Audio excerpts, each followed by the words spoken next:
Alan, pergunta para o doutor o seguinte: o MST já invadiu o Congresso, a Praça dos Três Poderes, né, e não houve a punição como a que houve agora para esse público do 8 de janeiro. O que aconteceu? Doutor, penitenciária, presídio, cadeia, esses termos são muito comuns e utilizados pela comunidade em geral aqui no Brasil. O que significa? Qual é a diferença? Agora eu quero te perguntar com relação a associações criminosas no nosso país, estilo PCC, Família do Norte e tantas outras. E a pergunta que eu quero te fazer é uma pergunta do nosso internauta. Temos solução para isso? Você, com a sua experiência, como analisa esse cenário? Entrevistas descontraídas com grandes profissionais de Santa Catarina e do Brasil. Começa agora... Valor Entrevista.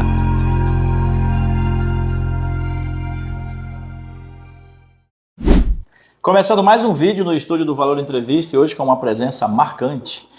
Doutor Jairo Santos, advogado criminalista. Mais uma vez eu agradeço a tua presença, nós já tivemos aqui diversos vídeos falando sobre temas diversos e hoje ele retorna ao Valor Entrevista neste ano de 2024 para falar também de algumas coisas importantes nesse ramo do direito. Doutor, seja bem-vindo mais uma vez. Muito obrigado, Alan. Muito obrigado a todos os senhores que estão nos assistindo. E para mim é sempre uma honra estar aqui, porque tu é o tipo do entrevistador que deixa a gente sempre muito à vontade e muito antes da entrevista começar. Que bom, que bom. Tem sempre um briefing ali, a gente conversa bastante. Que bom que você tem essa imagem, cara. A gente se esforça bastante para fazer esse trabalho desde a chegada do nosso convidado até o momento da gente começar a gravar, e eu fico feliz de ouvir isso. Doutor, a gente já tem aqui um vídeo a respeito da história do Jairo, e agora eu quero abordar o seguinte: o segmento jurídico mudou bastante nos últimos 10 anos no nosso país, né? Aconteceram diversos fatos. Eu quero te perguntar como é ser advogado hoje, depois de tudo que aconteceu. Olha, primeiro a gente tem que dizer que é bastante dificultoso. Exige, né? Sempre exigiu. O direito foi uma matéria que sempre exigiu uma dedicação muito grande por parte dos profissionais em relação ao estudo, busca do conhecimento, e por essa matéria sempre foi muito conhecida. Mas de uns tempos para cá, e principalmente nos últimos 10 anos, aumentou muito o número de advogados. Em que pese a prova da OAB aprovar em média 15% apenas dos concorrentes, só que o número de formados é muito grande, né? Hoje tem muitas universidades, muitos cursos de direito. E então a gente pode dizer assim que a dificuldade maior foi em relação ao número de profissionais.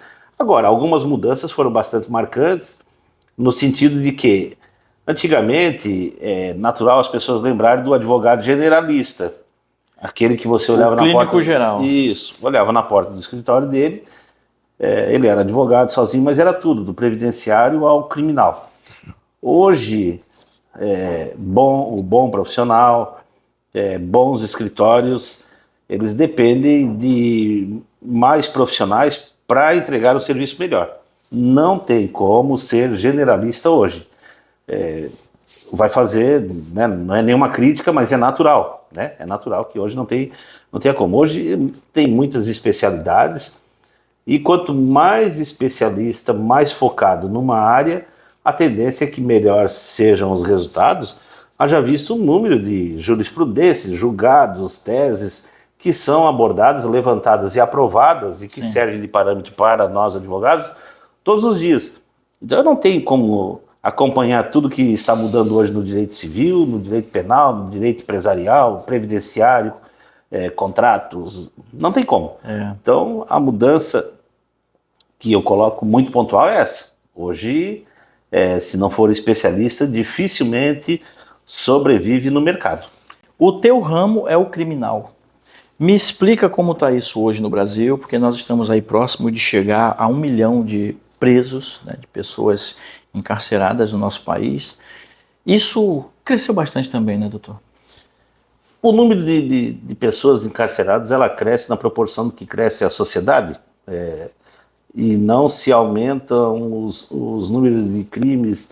É uma discussão bastante ampla e que demandaria um tempo maior para que a gente conseguisse explicar de uma forma mais fundamentada sobre a questão do endurecimento das penas. O clamor social, ele leva para o endurecimento de penas. Ocorre que muitas vezes o clamor social ele é instigado por quem não vive, ou quem não estuda, ou quem não tem o conhecimento da política criminal. Então, muitas vezes, não é nem uma crítica, isso é um fato. Alguém, um político, por exemplo, ele tem que se apegar a alguma pauta. Então ele começa a levantar a bandeira, apanha um crime que aconteceu numa determinada região, um crime de relevância importante, e ele põe aquele crime embaixo do braço e se diz defensor daquela bandeira, vamos endurecer a pena, tal. Ocorre que, se a pessoa parar e pensar, não é o endurecimento da pena que vai fazer o sujeito parar de cometer aquele crime. Sim. A gente pode ver, tem vários crimes, o feminicídio, por exemplo, é o endurecimento da pena, e tem que endurecer, obviamente, né? Não tinha uma lei específica, enfim, e hoje tem, né? Não só hoje, já tem mais de 10 anos, mas enfim, tem uma lei específica. Diminuiu o número desses crimes? Não diminuiu. Os crimes contra a dignidade sexual, endurecimento fortíssimo, as penas altíssimas, diminuiu? Não diminuiu. Né? Então, às vezes, o sujeito põe isso embaixo do braço para fazer dela uma bandeira política, uma bandeira que vai fazer ele alcançar um cargo eletivo, mas isso, na prática, não vai se alterar, porque a política criminal é de outra forma. Sim. O combate, e aí para nós, eu vivo 24 horas de honorários do direito penal, né? Então, nós temos uma outra visão, obviamente, as discussões são outras, mas as nossas discussões elas são acadêmicas e que até isso chegar na sociedade demora um pouco, porque nós não jogamos confetes, nós não jogamos luzes sobre a discussão acadêmica, porque, lógico, requer ali um preparo de quem está discutindo, uma qualificação, e que não dá para trazer com toda aquela tecnicidade para apreciação da sociedade, porque vende mais aquilo que é colocado de uma forma menos técnica. Então, dizer assim... Superficial. Isso. Tem que prender e jogar a chave fora da grade. O povo entende perfeitamente. Agora, se a gente disser que o investimento tinha que ser lá na ponta, lá atrás, e não é da boca para fora que eu estou falando, é porque é prova. Eu sou prova disso. Está aqui a prova viva, na verdade, né? A gente às vezes dá tanto exemplo de que é a educação que vai transformar a pessoa e fazer com que ela não vá ou que ela saia do mundo do crime. Então isso é lá atrás, é lá na base. E às vezes a discussão está sendo aqui, no final da linha, quanto deveria ter sido no início. Exato. Pessoal, a gente está conversando com o Jairo Santos, advogado criminalista, e eu preparei aqui as minhas dúvidas. Inclusive a gente vai falar, por exemplo, agora... A gente está quase prestes aí ao atual governo sancionar a lei, a nova, né, lei, eu acho que deve ser chamada assim, de saidinha, que foi aprovada, enfim, está aí para a assinatura do atual governo. O que significa essa saidinha para a gente entender como é que funciona isso e explicar para quem está acompanhando a gente? A saidinha, assim, o preso é condenado, condenação com trânsito julgado, ele vai cumprir a pena numa penitenciária. De lá, ele avança, ele pode trabalhar, pode estudar, enfim, tem aquela questão da remissão, que vai diminuindo os dias de pena, então alguns com mais tempo, outros com menos, mas todos sairão um dia, todo preso um dia vai sair da cadeia. E eles vão avançar do regime fechado, que se chama, né, numa penitenciária, para um regime semiaberto, que deveria ser cumprido numa cadeia pública, por exemplo. Sim. Então, quando ele chega no semiaberto, ele tem direito à saída de 7 dias. Isso é a saidinha que se chama, a saída de 7 dias. Então, claro, tem muitos que saem e não voltam, outros saem e voltam, Mas eu gosto muito do conceito do Mirabetti, que é um doutrinador antiguíssimo já do direito criminal, da política criminal, em que ele fala que isso é para ver, não necessariamente assim, é para ver se o cidadão ele já tem condições de voltar à sociedade. E essa é a realidade, é a vontade do legislador também, quando aprovou a questão da lei de execuções penais, nesse caso da saidinha. E também o doutrinador interpretando, ele coloca que é para isso, e é de fato. Né? A vontade era essa, de que o cidadão saia durante esses 7 dias para demonstrar que, ó, eu saí, voltei, eu tenho condições. O índice de não retorno, ele é baixíssimo, né? E esse índice de não retorno da saída de 7 dias, ele é esperado por qualquer ser humano. Isso é da mente do ser humano, independente. É igual você falar de fuga. Ninguém gosta de estar preso. Um passarinho preso, se você deixar a porta aberta, se ele achar a porta aberta, ele vai fugir. A mesma coisa é sair de 7 dias. Tem alguns que não sabem trabalhar com essa espécie de liberdade muito curta. E por isso o doutrinador, o Mirabetti, ele fala que é para ver se a pessoa está preparada ou não, porque tem aquele que vai provar que não está. Desculpa, tem aquele que vai provar que não está preparado. Sim. Esse, ele comete uma falta grave, ele regride de regime. Sim. Ele volta para o regime fechado, ele depois lá no final vai cumprir mais 6 meses de cadeia. Ok, tem aquelas pessoas que é da personalidade dela. Mas nós temos que entender que tem outros aí no meio. Tem pessoas que a cadeia é melhor do que toda a vida dela. Tudo que ela passou na vida. Na rua ela passava fome, ela apanhava, isso e aquilo. Ela chega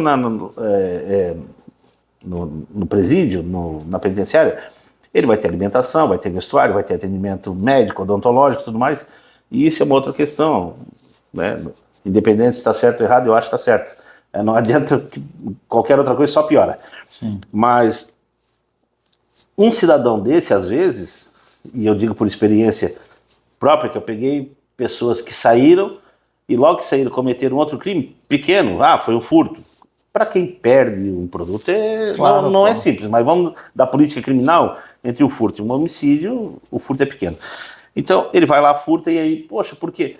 Não, porque do contrário eu vou ter que ser morador de rua e para mim é melhor estar na cadeia. Entendeu? Então por isso ele não volta, né, dos 7 dias, então a saidinha serviu para isso. Votar agora a proibição da saidinha. O clamor social, eu entendo perfeitamente. Poxa, casal Nardoni, e aí sai no dia dos pais, no dia das mães, mas mata a criança, dia dos filhos, né? Então, entendo toda essa situação. Agora, digo, e isso a gente pode afirmar, que não vai diminuir em nada o número de crimes. Não é isso. Porque um saiu de 7 dias e ele acabou, durante sair de 7 dias, acabou matando uma pessoa. Esse sujeito, ou 7 dias, ou 8 dias, ou 35, ou nunca, a personalidade dele é essa, assim. Não vai mudar. Entendi. A tendência é que não mude, né? Entendi. Pessoal, a gente está conversando com o Dr. Jairo Santos, advogado criminalista, e não é qualquer advogado. Agora eu quero que o senhor mencione os seus casos já atuados na nossa região, né? Porque eu sei que tem alguns aí de destaque. Eu tenho... sou um blumenauense, mas defendo casos em 17 estados da federação, então alguns casos bastante interessantes. Alguns digamos assim, é ruim da gente falar, porque corre em sigilo. E as pessoas vão entender quem é quem, quem que eu estou defendendo. Mas tem casos importantes, desde homicídio, crimes sexuais e até do 8 de janeiro, né? Que aí já é mais conhecido aqui da nossa região, o pastor Dilei é meu cliente. Já fui consultado por outras pessoas, mais de 10 pessoas que estão respondendo esse processo, mas eles já tinham outros advogados constituídos e queriam trocar, e eu não sou muito adepto dessa política. Eu acho que eu respondo sempre numa boa, digo, se quiser me contratar é sem advogado constituído, porque do contrário eu não gostaria que fizesse comigo, eu não faço com os outros também. Entendi. Pessoal, a gente está conversando com o Jairo Santos de Blumenau. Eu quero te fazer uma pergunta com relação àquela fuga que aconteceu lá em Mossoró, E dentro da tua expertise, desse trabalho que você já faz, são quantos anos já, doutor? Só como advogado tem uns 12 anos. Só criminal. Só criminal, Só 12 criminal, anos. 12 anos. Mas na administração pública tem mais de 20 já. Eles fugiram de uma penitenciária federal de segurança máxima. Tem facilitação para isso não acontecer, não tem? Eu não vou garantir que tenha facilitação ou não, mas desde que o mundo é mundo, desde que cadeia passou a ser entendido como cadeia, cárcere, não existe segurança máxima. Essa é a realidade. Não existe. Porque assim, senhores, pensemos o seguinte, uma coisa é o sujeito que nunca entrou nem na delegacia, nunca se viu naquela pressão de responder um processo, ele falar do conforto da sua casa que não tem como fugir. Outra coisa é quem convive com tudo isso e imaginar o seguinte, você está preso há X anos, décadas às vezes, e você tem 24 horas para pensar só numa possibilidade de fuga, enquanto todos os profissionais, eles têm mais uma série de coisas para fazer. Verificar grade, verificar alimento, é um rol de atividades muito grande que se faz dentro de um estabelecimento penal. Fuga não é a primeira, não é a primeira, mas não será a última. Sempre haverá fuga, sempre. Depois, o que eu sempre digo para as pessoas, muita gente diz, mas não é impossível isso e aquilo. Então, consulta como que o sujeito conseguiu fugir de Alcatraz. Pois é. Se o sujeito consegue fugir de Alcatraz, não tem presídio de segurança máxima. Isso não existe, certo? Com facilitação ou não, eu diria que fuga sempre vai existir. E às vezes fazem um folclore muito grande em cima disso, porque as pessoas imaginam que a segurança máxima, o nome diz máxima, é que é impossível. Para o homem, nada é impossível. Imagine, senhores, a inteligência de cada um de nós. Tem situações que para mim são extremamente complexas e para uma outra pessoa ele vai dizer assim, não, isso aqui é só fazer assim. E aí tu diz, como esse sujeito pensou dessa forma? Exato. Assim é a fuga. Tem os caras que são extremamente inteligentes e que, imagina, às vezes valendo a vida dele, ele tem que arrumar um meio. Né? Algumas fugas, né, como já foram historicamente comprovadas e até com agentes punidos, presos, condenados, então é a prova, às vezes até mesmo a confissão do agente, tem facilitação, né? Algumas tiveram facilitação sim.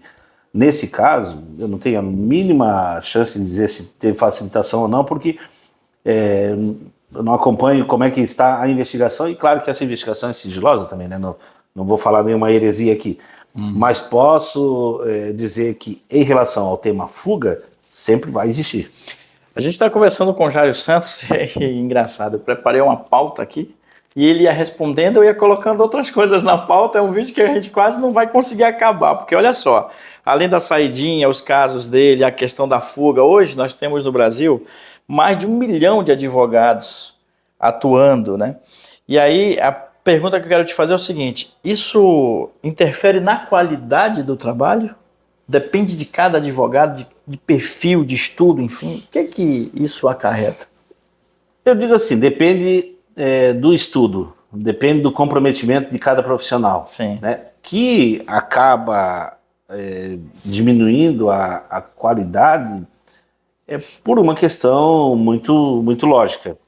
O mercado ele tem uma demanda X e tem lá um número Y para atender aquela demanda. Se ele fosse muito reduzido, a qualidade teria que ser muito maior. Claro. Como às vezes eu imagino que a demanda já está quase igual ao número de advogados disponíveis, eu vejo coisas que há 10 anos a pessoa me contratava para dar um parecer, hoje eles me mandam no WhatsApp e dizem assim, eu só quero uma opinião. Às vezes não é opinião, já teve casos de eu estudar e eu voltar ao áudio e dizer assim, não é uma opinião. Aqui o meu parecer vai ser entre você perder o teu imóvel e garantir o teu imóvel, então não é uma opinião. Se você quiser me contratar, ok, do contrário, porque essa simples opinião que eu vou dar, às vezes livra o problema todo dele, então não é mais uma opinião. Exato. E tem uma questão que eu lembrei do Lair Ribeiro. O Lair Ribeiro conta lá uma história, deve ser uma metáfora, sei lá se essa é a realidade, mas enfim, um navio Ingersoll, em alto mar, parou em alto mar. E o cidadão, o dono do navio, disse assim, me traga lá, não sei se você conhece. Rapaz, doutor, eu vou lhe falar uma verdade. Eu ouvi essa história ontem, tu acredita? Sério? Cara, um amigo meu falou. Grande João, um abraço, João. Então, e eu coloco isso nas minhas redes, tudo mais, às vezes, para que as pessoas entendam. E aí, então, me chama lá o cidadão X, o melhor que tem e tal. Chegou lá, o cara trabalhou 3, 4 dias, não conseguiu, deu, vamos chutar aqui, vamos dizer, R$200. Chamou o próximo, não deu conta, chamou o próximo. O sujeito trabalhou 3, 4 dias lá, deu R$2.000. Ok. Me chama lá o sujeito que fez esse navio. O cara chegou lá, olhou em 2 horas, disse assim, dá um martelinho. Olhou numa válvula lá, bateu numa válvula, o navio pegou, mandou os honorários lá, R$10.000. Aí ele disse, não, eu vou pagar, desde que ele me justifique o porquê que os outros é R$2.200 e porquê que ele é R$10.000. E aí o sujeito justificou. Para descobrir o problema, R$200. Para saber da martelada, R$9.800. Exatamente. Assim, o advogado pode ser qualquer um fazendo uma matéria, como eu volto lá no início, um generalista pegar um caso criminal. O grande problema, eu tenho um caso agora, tá? Peguei um caso agora de um sujeito condenado a 40 anos. E lá no início, criminal, né? E eu perguntei para ele, por quê o senhor pegou ele? Não, porque era conhecido lá de não sei quem e tal. Pelo valor do honorário, quando ele me falou, eu não conheço advogado, não. Eu disse assim, quanto que o senhor pagou? Quando ele me falou o valor inicial, eu disse que o senhor ia ser condenado, de qualquer forma. Porque é um valor que não tem nexo nenhum com a causa, não tem lógica nenhuma, sabe? É um caso complexo. E tanto é complexo que ele trocou 4 vezes e ele foi condenado a 40 anos. Só que às vezes a gente olha lá atrás no processo e tem situações que tu diz assim, não é da área, sabe? Seria eu, por exemplo, pegar uma causa trabalhista, por favor. A pessoa chega já, ele faz trabalhista, eu disse, não sei nem que porta que bate, não faço. Pois é. Eu não faço. A tendência é que eu vou condenar o cliente. E uma coisa na justiça do trabalho, condenou é dinheiro, nas outras é tudo dinheiro.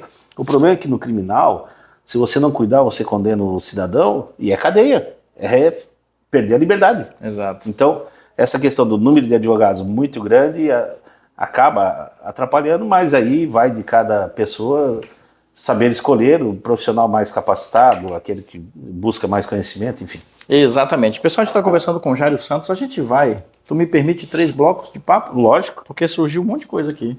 Tem um monte de coisa que eu preciso fazer de pergunta.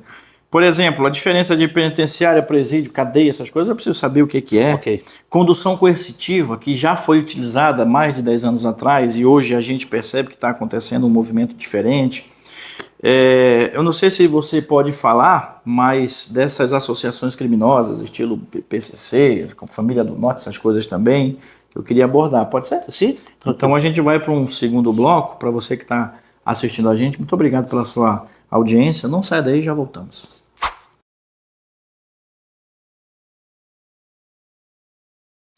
Voltando para o segundo bloco, com esse papo especial com o Jairo Santos, o tema de hoje é o tema jurídico, sobretudo na especialidade dele, que é um advogado criminalista. Agora eu quero te perguntar com relação a associações criminosas no nosso país, estilo PCC, Família do Norte e tantas outras. E a pergunta que eu quero te fazer é uma pergunta do nosso internauta. Temos solução para isso? Você, com a sua experiência, como analisa esse cenário? Hoje, eu diria que não tem solução. E justifico. Uma coisa é a gente analisar assim, associação criminosa, se falar de PCC, enfim, Comando Vermelho, enfim. Mas temos que lembrar, desde o princípio, esquecendo esses comandos, esquecendo essas facções criminosas, que a associação criminosa ela é uma figura do direito penal e que existe para todos. E o político. E a corrupção. E o bicheiro? Exato. É tudo associação criminosa. Na figura, no tipo penal, é associação criminosa. São vários que são condenados aí, vários políticos condenados por associação criminosa. Então o desvio de verba de licitação, o desvio de finalidade, essas situações assim, o sujeito que rouba dinheiro do povo, que rouba do cofre público, eles estão lá em 2, 3, 4, porque eles não conseguem fazer sozinhos, é a associação criminosa. E por aí agora os senhores têm a resposta. É possível acabar? Se não acabar lá em cima, em quem faz a lei, como é que vai acabar embaixo? Em quem tem que só cumprir a lei. Exatamente. Agora a gente vai falar de condução coercitiva. A gente estava nos bastidores aqui pensando justamente na pauta, e aí o Jairo comentou o seguinte: você percebeu que não está mais acontecendo a condução coercitiva, como foi há um tempo atrás? O que aconteceu com isso? Me explica, por favor. Então, a condução coercitiva, ela só pode acontecer, não necessariamente nessa ordem, mas ela, digamos assim, o Alan foi convidado para comparecer à delegacia, prestar um depoimento, tanto civil, delegacia de Polícia Federal. Não compareceu. A partir daí, ele pode ser conduzido coercitivamente. Mesmo que ele fosse uma testemunha no processo penal. O promotor, a testemunha da acusação ou testemunha do juízo, deveria comparecer, não compareceu, na próxima o juiz vai mandar o oficial de justiça lá e vai dizer, ou vem voluntariamente, ou do contrário, vai ser conduzido coercitivamente. Figura válida. Tá. Ocorre que, se não houve o convite, a pessoa nem sabe, não existe essa figura. Qualquer coisa nesse sentido, de conduzir coercitivamente, sem que o conduzido tenha sequer conhecimento de que ele vai depor, isso aí é só espetacularização. É só para dar like, jogar luzes, né? E aí os senhores vão lembrar, lá atrás, durante a Lava Jato, o atual presidente Lula lá era réu, e ele foi conduzido coercitivamente numa situação em que ele sequer tinha sido convidado. Eu lembro que eu tinha lá, na época, 6 mil e poucos seguidores no Twitter, eu caí para meia dúzia. As pessoas ficaram indignadas, porque eu dizia, e eu não estou dizendo hoje, está lá, 2015, enfim, eu escrevia, está lá postado, eu dizendo, vai ser anulado. Esse processo não tem como continuar. Te taxaram de esquerdista. Disseram que era esquerdista, que não seria. Independente do meu posicionamento político, que não tem nada a ver nessa situação, eu estou dizendo que aquilo é irregular e aquilo causa nulidade no processo. Tanto que causou. Exato. Tanto que causou. Agora, se os senhores forem perceber, não tem condução coercitiva de gente que não foi convidada para depor. Perceberam isso? Pode olhar todo dia nos jornais. E pode olhar todos os políticos atuais que estão tendo que depor, né? Enfim, militares, o ex-presidente, enfim, todo mundo. Eles são convidados e eles estão indo. Para eles serem conduzidos coercitivamente, só se eles descumprirem, mas ninguém está descumprindo. Percebem como eu estou falando, estou provando uma situação que ela existe. E o porquê que estão fazendo isso? Porque a história provou que a nulidade acaba colocando as pessoas num cenário novo com um histórico velho. Então, se hoje eles estão apurando e estão apurando a questão criminal, se eles cometerem alguma falha agora, lá na frente isso poderá ser anulado. E ninguém quer correr esse risco. A história provou que se anula. E eles não vão correr o risco de lá na frente ter que anular. Você pode ver que hoje nós temos pessoas condenadas já aí, principalmente esses do 8 de janeiro, né? Condenados aí a 17 anos. O que eles ainda continuam soltos? Por quê? Porque vai ser dado todo o direito, na minha visão, será dado todo o direito dessas pessoas recorrerem em liberdade. Quando não couber mais recurso, aí recolhe-se a prisão. E é isso que nós, os advogados criminalistas, sempre defendemos, né? A prisão, ela não pode ser a regra. Isso não é nem nós defendendo, isso é a lei. É o Código de Processo Penal. A prisão, ela é a exceção. A liberdade é a regra. Sim, entendi. Tem uma coisa também que hoje a gente fala muito, que muitos advogados estão reclamando, principalmente nesses casos ligados ao STF, que eles não têm acesso à causa, é o projeto, não sei como é que é, o processo. Eles não têm acesso ao processo. Isso é muito falado na mídia. O que está acontecendo também? É que nós estamos falando no caso desse do 8 de janeiro, né? A reclamação do pessoal é que não tem acesso aos autos. Eu também não tive. Quando eu tive não que eu não tive acesso, óbvio que para fazer a defesa eu tenho acesso hoje amplo. Eu não tive acesso imediato dos autos.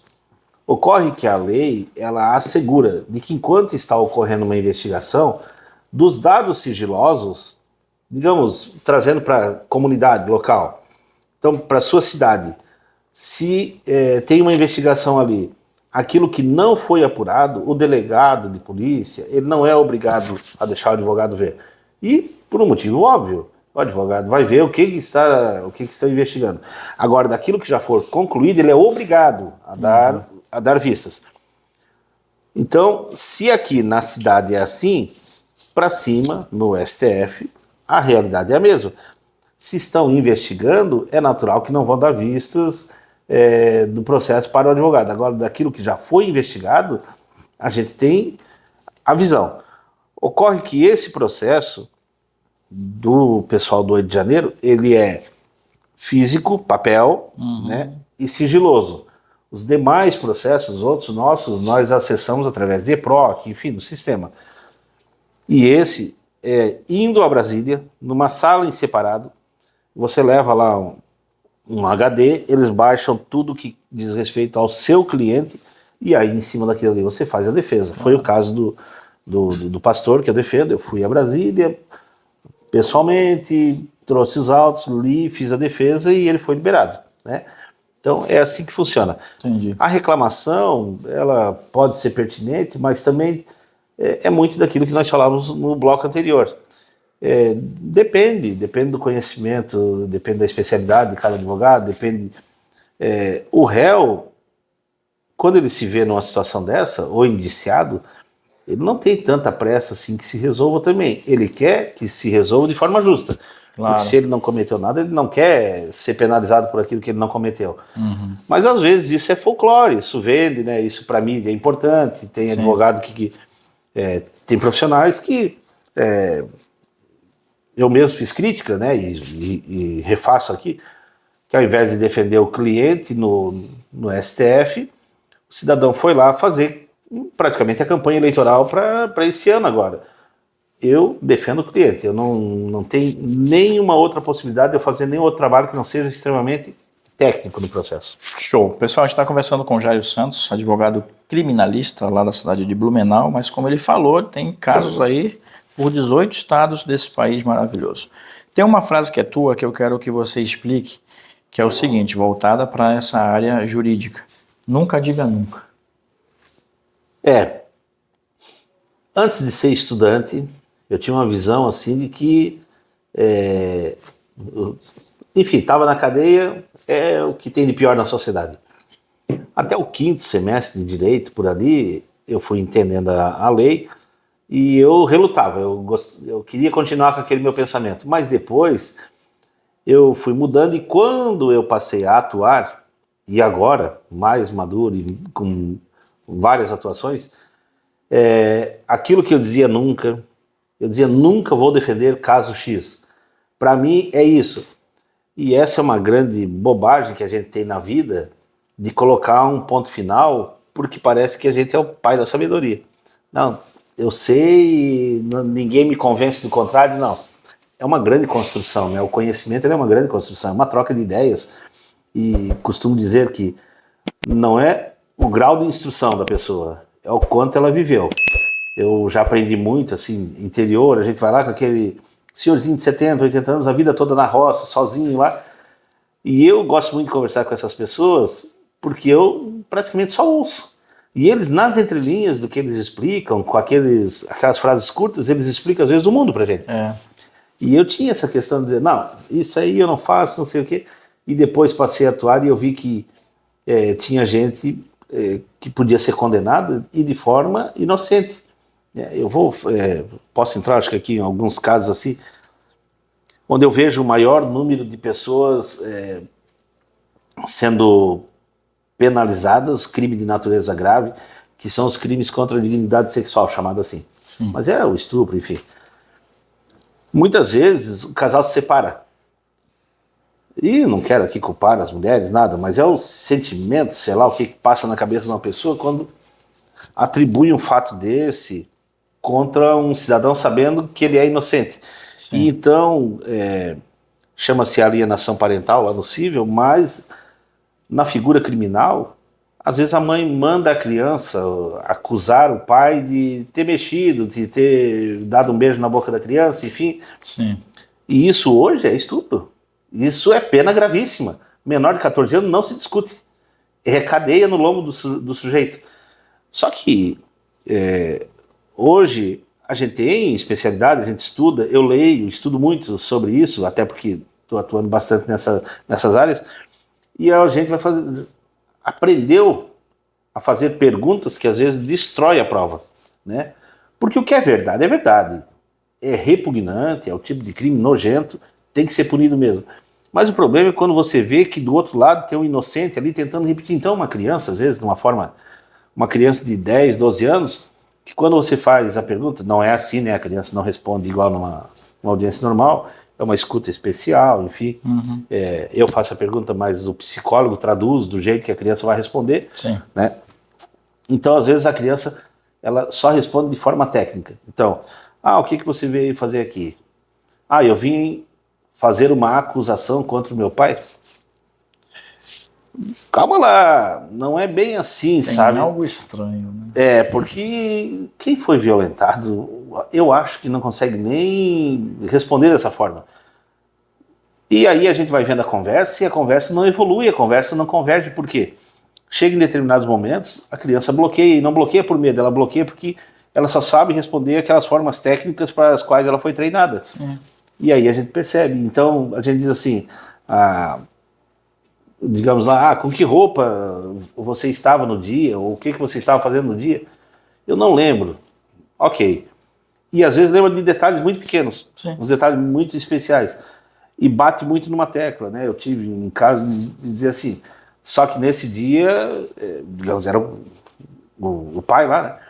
Só que nesse dia meu pai já estava meio estranho. É para dar uma... E se ela repete 2, 3 vezes, aqui só, vai lá e fala que teu pai já estava meio estranho, fala... Enfim, resumindo, é muito mais amplo que isso, obviamente, mas tem muita maldade nesse meio. E aí é o que eu digo assim, a gente tem que cuidar muito com aquilo que diz, nunca vou fazer isso, jamais faria, porque hoje, nesses casos, eu defendo aquilo que lá atrás eu dizia jamais. Eu disse jamais e hoje eu defendo. Exatamente. Doutor, penitenciária, presídio, cadeia, esses termos são muito comuns e utilizados pela comunidade em geral aqui no Brasil. O que significa, qual é a diferença? Assim, o presídio, por exemplo, não existe na lei. É uma figura inexistente, uma figura que só existe no vocabulário comum. Por quê? A penitenciária deveria ser para presos, né? Para presos condenados em definitivo. Né? Então, penitenciária. Vai cumprir a pena. Cadeia pública.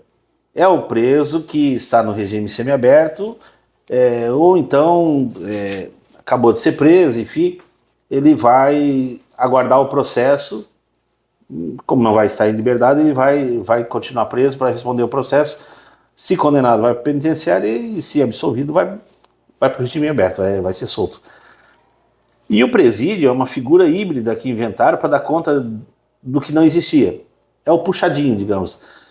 No presídio, existe o condenado, existe o que está aguardando. O que está aguardando. É uma mistura, mas cada vez mais isso está desaparecendo no país, pelo país afora. Tem muito ainda, lógico, mas cada vez mais ele está desaparecendo. Nós temos aqui o de Blumenau, que ele chegou a ser a maior casa carcerária do estado, de algo inexistente. Um presídio é uma figura que não existe. Na lei, não vai existir.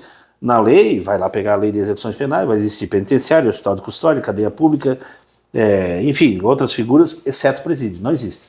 Entendi. Tem uma coisa agora que ele estava falando, que eu lembrei também, importante a gente mencionar, antes da nossa última pergunta. Penitenciária, presídio, a população em geral quer ver isso muito longe dos grandes centros. Então você vê aqui, a gente tem no Belchior, né? Que está lá no meio do mato praticamente. É importante que esteja mesmo longe nessa questão, principalmente, por exemplo, para fuga, né? Porque a gente já teve aqui no Belchior, inclusive, fugas. No meio do mato é mais fácil de controlar, de repreender, enfim. Como é que o senhor vê isso também? A questão geográfica, desde que não fosse aquela ideia que o povo tem assim, faz lá no meio da Amazônia. Ok, talvez lá é uma situação totalmente atípica que pudesse dar uma sensação de menor risco de fuga. Sim. Agora, na cidade, no meio da cidade ou mais retirado, não faz diferença, é só questão geográfica mesmo. Agora, é claro, é uma população de 1.000 presos, E em Florianópolis ali, por exemplo, né? o da Trindade ali. Bem da Trindade, bem no centro praticamente. O que acontece é que, assim, hoje, se você for fazer uma obra grande, fosse fazer uma obra dessa, uma rua aí, comercial, enfim, tem todos os estudos, não que fosse penitenciário, uma obra grande, uma igreja, Sim. por exemplo, Sim. polo gerador de viagem, aqueles estudos todos, porque impacta no trânsito enormemente.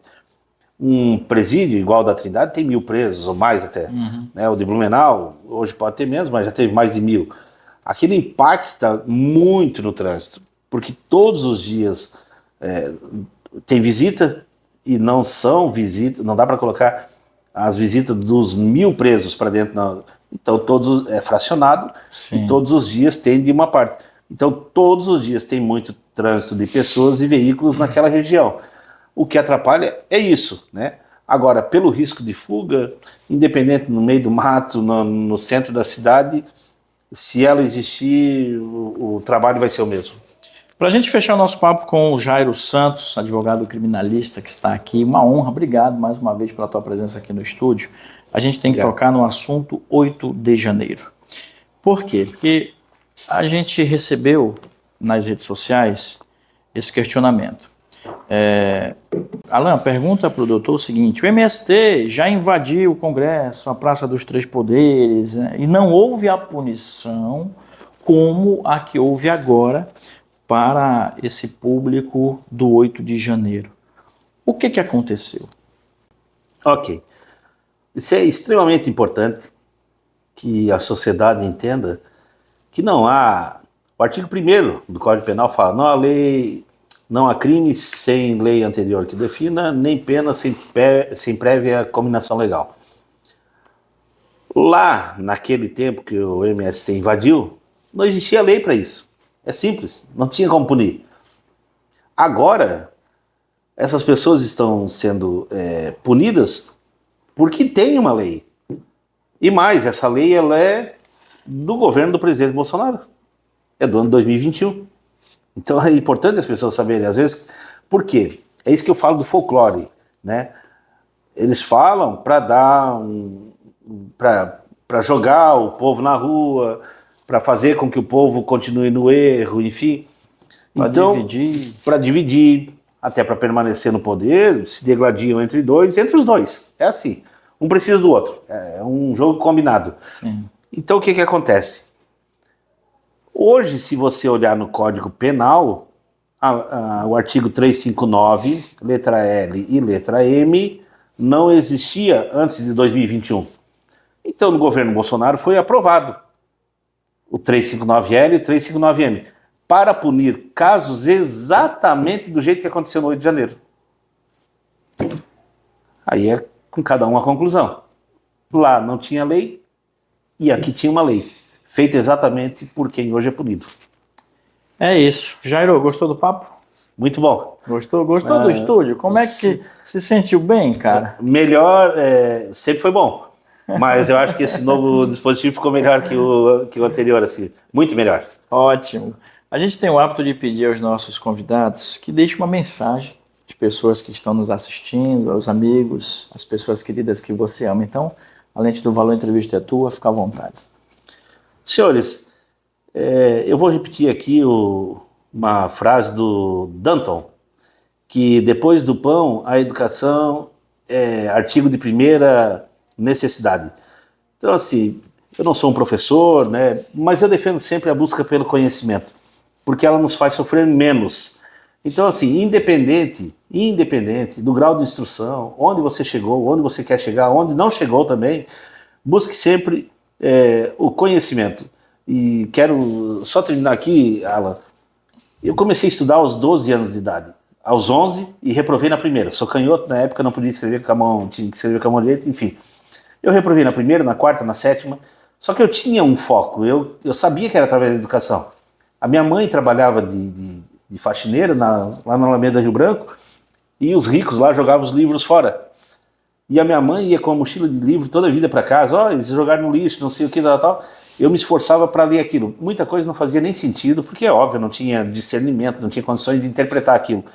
Mas eu gostava de ler e eu sabia, eu não vou continuar nessa vida. Com 20 anos, eu não tinha nem o ensino médio. Com 22 anos, eu não tinha nem o ensino médio. E eu não tinha nem uma bicicleta. E eu tinha um objetivo. Eu queria comprar primeiro uma bicicleta para poder me locomover e depois concluir os meus estudos. Através da educação a gente alcança muito, e alcança mais do que a gente espera. Claro, e depois tudo sob a graça de Deus, né? Não tem como. Cara, que emocionante. Obrigado mais uma vez por esse depoimento. Vocês conheceram só um pouquinho da história do Jairo. Hoje a gente fez questão de fazer um vídeo mais técnico e vocês tiveram aí a oportunidade de conhecer diversos conceitos e acompanhar também o trabalho que o Jairo faz. Jairo, sucesso para você. Que Amém. 2024 seja de muito trabalho. É um ano eleitoral, então a gente sabe que tem muita gente aí precisando de suporte jurídico, né? Tem muita coisa para acontecer. Parabéns pelo teu trabalho, pela tua história. É sempre um prazer te receber aqui no Valor Entrevista, cara. Igualmente, muito obrigado. Voltamos na semana que vem com mais novidades e novidades boas aqui no canal Valor Entrevista. Um abraço. Tchau.